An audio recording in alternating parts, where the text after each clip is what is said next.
तिच्या आनंदाला पारावार उरला नाही. तिने प्रभूंचे स्वागत केले, पण तिच्या मनात एकच भीती होती. देवाला दिलेले फळ आंबट तर निघणार नाही ना.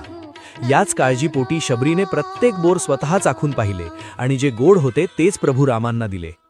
मर्यादा पुरुषोत्तम रामाने ती उष्टी बोरे अत्यंत आनंदाने खाल्ली, कारण त्यांना त्यात चव नाही तर शबरीचे प्रेम दिसत होते. रामायणात या प्रसंगाला नवधा भक्तीचा सर्वोच्च टप्पा मानले जाते. प्रभू श्रीरामांनी शबरीला विचारले नाही की ती कोण आहे, तिची जात काय आहे. त्यांनी फक्त तिची शुद्ध भक्ती पाहिली. शबरी आश्रमातील या भेटीनंतर रामाच्या दर्शनाने धन्य झालेल्या शबरीने आपले प्राण प्रभूंच्या चरणी अर्पण केले. हे स्थान आजही आपल्याला शिकवते की देवाला मिळवण्यासाठी 56 भोग लागत नाहीत, तर फक्त एक निस्वार्थी मन पुरेसे असते. मित्रांनो, शबरी आश्रम ही केवळ एक जागा नाही, तर ती श्रद्धेची आणि संयमाची शाळा आहे. मंडळी, आपण सर्वांनी शनी शिंगणापूरबद्दल ऐकले असेल, पण नाशिक जिल्ह्यातील नांदगाव तालुक्यात एक असे नस्तनपूर नामाचे गाव आहे, ज्याचा इतिहास थेट त्रेतायुगाशी जोडला गेला आहे. हे तेच पावन स्थान आहे जिथे साक्षात प्रभू श्रीरामांनी शनिदेवांची स्थापना केली होती.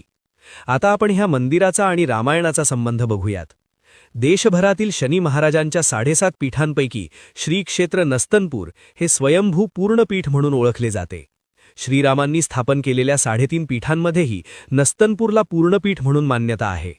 नस्तनपूरचे हे स्थान हजारो वर्षे जुने असल्याचे सांगितले जाते. विशेष म्हणजे या मंदिरात स्त्रियांनाही दर्शनासाठी प्रवेश आहे. मंदिराची आख्यायिका अशी की पूर्वी या ठिकाणी घनदाट जंगल होते.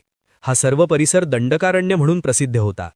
पंचवटीत सीतेचे अपहरण झाल्यानंतर श्रीराम व लक्ष्मण मनमाडजवळील अगस्ती ऋषींच्या आश्रमात म्हणजेच सध्याच्या अनकाई किल्ल्यावर पोहोचले. तेव्हा अगस्ती ऋषींनी सीतेबद्दल विचारले असता श्रीरामांनी सर्व हकीकत सांगितली. त्यावेळी अगस्ती ऋषींनी सांगितले की तुम्हा 7.5 आहे.